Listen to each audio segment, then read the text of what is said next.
L'aide constante de la mer. L'aide de la mer est toujours là, mais vous n'en êtes pas conscient, excepté lorsque le psychique est actif et que la conscience n'est pas obscurcie. Si des suggestions viennent, ce n'est pas une preuve que l'aide n'est pas là.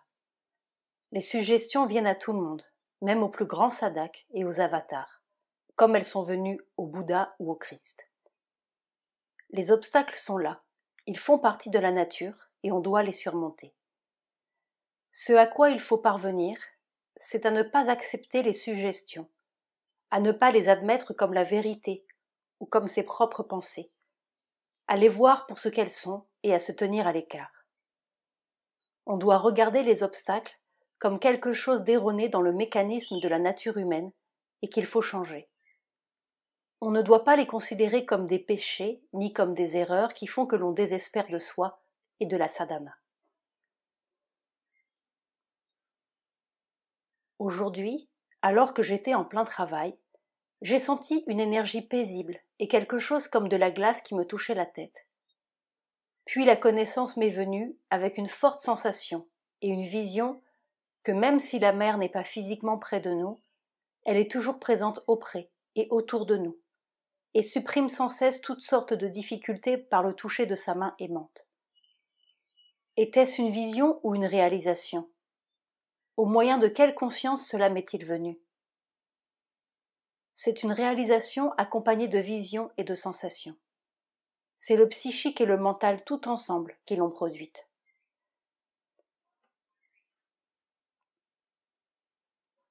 Droiture et l'aide de la mer. Ceux qui ne sont pas droits ne peuvent profiter de l'aide de la mer, car ils la détournent eux-mêmes. À moins qu'ils ne changent, ils ne peuvent espérer la descente de la lumière et de la vérité supramentale dans le vital inférieur et dans la nature physique. Ils demeurent enlisés dans la boue qu'ils ont eux-mêmes créée et ne peuvent progresser.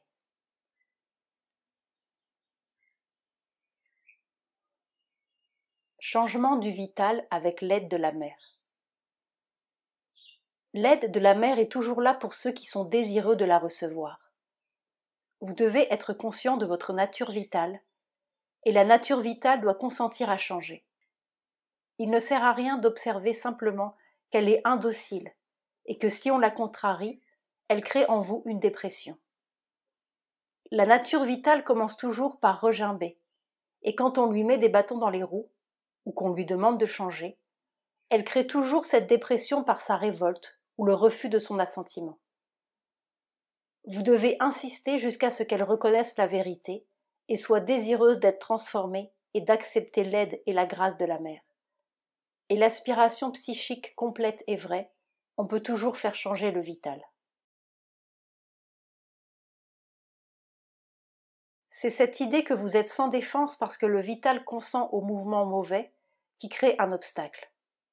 Vous devez mettre votre volonté intérieure et la lumière de la mer sur le vital de façon qu'il change, qu'il ne lui soit pas permis de faire ce qui lui plaît. Si l'on doit être sans défense et remué par n'importe quelle partie de l'être instrumental, comment le changement est-il possible ? La force de la mer ou le psychique peuvent agir, mais à condition qu'il y ait l'assentiment de l'être. Si on laisse le vital agir à sa guise, il suivra toujours ses vieilles habitudes. Il faut lui faire sentir qu'il doit changer. Ce qui est encore agité dans le vital doit être calmé afin que la paix du mental soit égale et constante. Il faut le contrôler, mais un simple contrôle ne suffira pas. On doit toujours appeler le pouvoir de la mer. Placardez dorénavant l'avertissement de la mer à la porte de votre être vital. Que nulle fausseté n'entre ici à l'avenir. Et postez-y une sentinelle pour veiller à son exécution. La mer ne peut pas vous dire de vous en aller, car il n'y a pas de vraie raison pour que vous vous en alliez. Et ce serait très mauvais pour vous et très mauvais aussi pour le travail et tout le reste. Les raisons pour que vous n'abandonniez pas le travail sont exactement les mêmes qu'avant. Elles ne sont en rien changées par ce qui s'est produit. La jalousie est sans aucun doute un grand défaut de la nature. Mais il en est beaucoup qui l'ont. Presque tout le monde a dans sa nature un défaut grave qui lui barre la route et lui donne du fil à retordre. Mais ce n'est pas un remède de laisser le travail et la sadhana et d'abandonner la mer. Vous devez continuer de travailler et de faire la sadhana avec l'aide de la mer derrière vous, jusqu'à ce que vous soyez débarrassé de cet obstacle et des autres. Nous vous avons déjà dit que l'on ne peut se débarrasser de ces choses en un jour. Mais si vous persévérez et que vous vous en remettiez à la mer, elles disparaîtront quand même. Ne laissez pas une force adverse vous égarer. Rejetez toute dépression et marchez droit devant vous jusqu'à ce que vous ayez atteint le but. Nous sommes très heureux d'apprendre que vous allez mieux et que X vous a aidé à sortir de cette crise. Assurément, cette jalousie doit disparaître et il ne doit en subsister aucune trace. Ne doutez pas que l'amour de la mère est et sera toujours avec vous.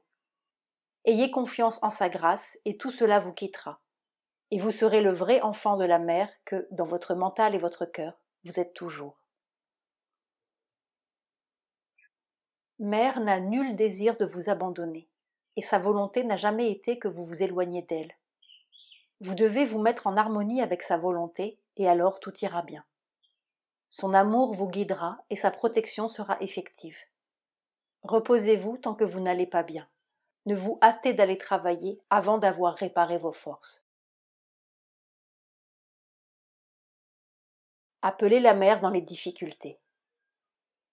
Quand les difficultés viennent, restez tranquille intérieurement et appelez la force de la mère afin qu'elle les enlève. Ne pas cesser d'appeler la mère est le principal, et avec cela, aspirer et consentir à la lumière lorsqu'elle vient, rejeter le désir et tout mouvement obscur, et s'en détacher. Mais si l'on ne peut avec succès faire ces dernières choses, alors appelez, et encore appelez.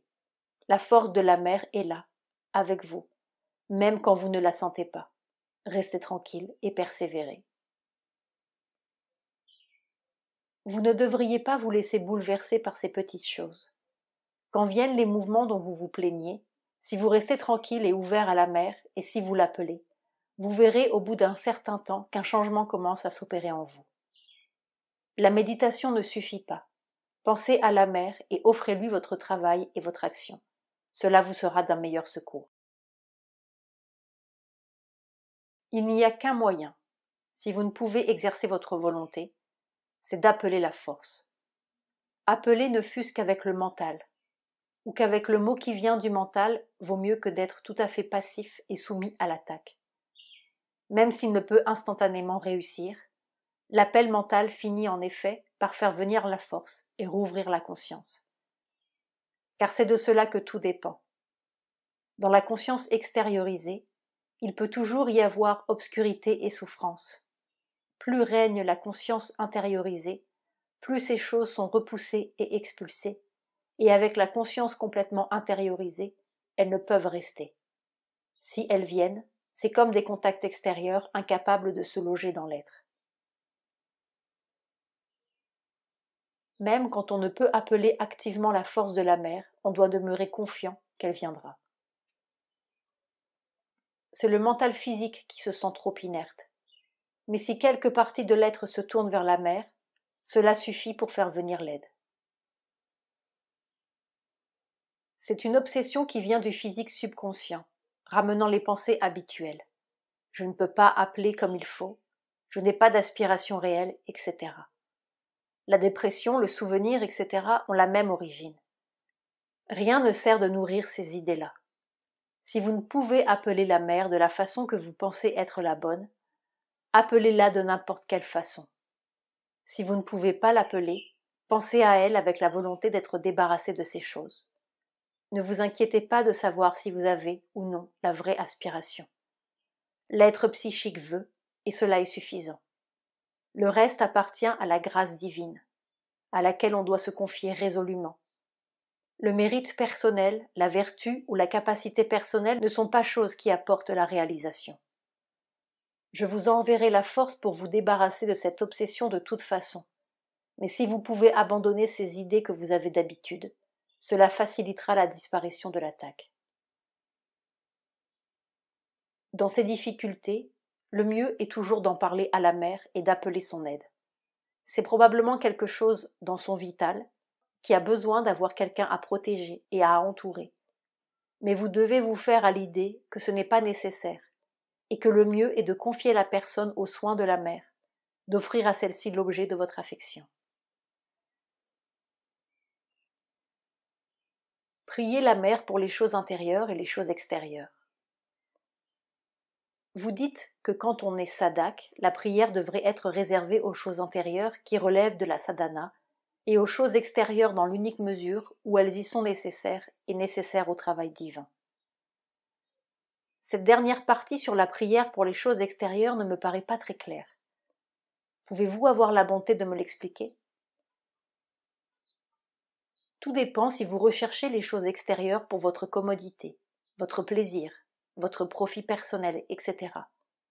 ou comme une partie de la vie spirituelle nécessaire à la réussite du travail, au développement et à l'aptitude des instruments, etc. C'est une question surtout d'attitude intérieure. Si, par exemple, vous priez pour avoir de l'argent pour acheter de la bonne nourriture qui flatte le palais, ce n'est pas une chose qui sied à un sadak. Si vous priez pour avoir de l'argent à donner à la mère et aider son travail, alors c'est légitime. Voici quelques exemples de prières que j'offre. Je serai heureux de savoir lesquelles sont extérieures ou intérieures, justes ou fausses, lesquelles sont une aide ou une entrave, ou quelles modifications leur apporter pour les rendre pures. 1. Le soir, quand je m'assois pour lire et que survient inopportunément le sommeil, je prie la mère pour en être délivrée. Si votre lecture fait partie de la sadhana, c'est bien. 2. Lorsque je me couche, je prie la mère pour que sa force se charge de ma sadhana pendant le sommeil, rende mon sommeil conscient, lumineux, me protège pendant le sommeil, me garde conscient de la mère. 3. Quand je me réveille, la nuit, à quelque moment que ce soit, je prie la mère d'être avec moi et de me protéger. Ces deux-là font partie de la sadhana. 4. Quand je sors pour me promener et pendant la promenade, je prie pour qu'elle me donne la force de faire davantage d'exercices et pour acquérir davantage d'énergie et de santé. Et je remercie la mère pour son aide. Si les besoins de force et de santé comme d'une nécessité pour la sadhana et pour le développement de la perfection de l'instrument, c'est bien. 5. Quand, pendant ma promenade, je vois un chien sur ma route, je prie aussitôt la mère pour qu'elle me protège d'une attaque et qu'elle m'enlève ma peur. Un appel pour être protégé est toujours permis. La suppression de la peur fait partie de la sadhana. 6. Quand je vais manger, je prie pour que la force de la mère m'aide à offrir chaque morceau à la mère, à tout digérer sans mal, à grandir en égalité et en détachement complet dans ma conscience, afin de pouvoir prendre n'importe quelle nourriture avec un égal rasa de l'universel Ananda, sans aucune insistance, ni aucune recherche, ni aucune gourmandise, ni aucun désir. Cela fait également partie de la sadhana. 7. Quand je vais travailler, je prie pour que la force de la mère se charge de mon travail, m'aide à le faire bien et soigneusement, avec amour, dévotion et plaisir, avec le souvenir de la mère et le sentiment d'être soutenu et aidé par elle sans ego ni désir. Cela aussi. 8. Pendant le travail également, lorsqu'il y a une pause, je prie pour la force, l'aide et le souvenir constant. Cela aussi. 9. Quand une pensée mauvaise ou impure, une vision ou une sensation mauvaise ou impure me viennent, je prie pour qu'elle soit enlevée et pour la pureté. Cela aussi. 10. Quand je lis, j'essaye de prier quand c'est possible afin de tout comprendre rapidement, de saisir et d'absorber complètement. Si c'est comme sadhana ou pour le développement de l'instrument, c'est bien. 11. Quand je commets une erreur dans le travail, je prie pour être plus conscient, alerte et sûr, Cela aussi fait partie de la sadhana. 12. Quand je vais à la poste faire enregistrer un paquet de prasad pour mon ami, je prie pour que le paquet soit accepté immédiatement et pour éviter tout retard. Cela peut être fait si l'on considère que d'éviter de perdre du temps fait partie de la juste règle de la vie de la sadhana. 13. Quand je m'assois pour méditer, je prie pour que la force de la mer se charge de ma méditation et la rende profonde, soutenue, concentrée et libre de toutes les attaques de pensée importunes, de l'agitation vitale, etc. Cela fait partie de la sadhana. 14. Quand il y a une dépression, une difficulté, des suggestions trompeuses, un doute, une inertie, ou en toute occasion, lors de tout événement, je prie la mère pour garder courage, conserver la foi, affronter et surmonter. Cela aussi. 15. Toutes les autres fois, dans la mesure où je le peux, je prie la mère pour qu'elle m'emplisse de sa paix, de son pouvoir, de sa lumière, etc., ou offre toute autre sorte de prière voulue et la remercie de m'aider, de me fortifier et de me soutenir. Cela aussi. Sri Aurobindo parle de la mer.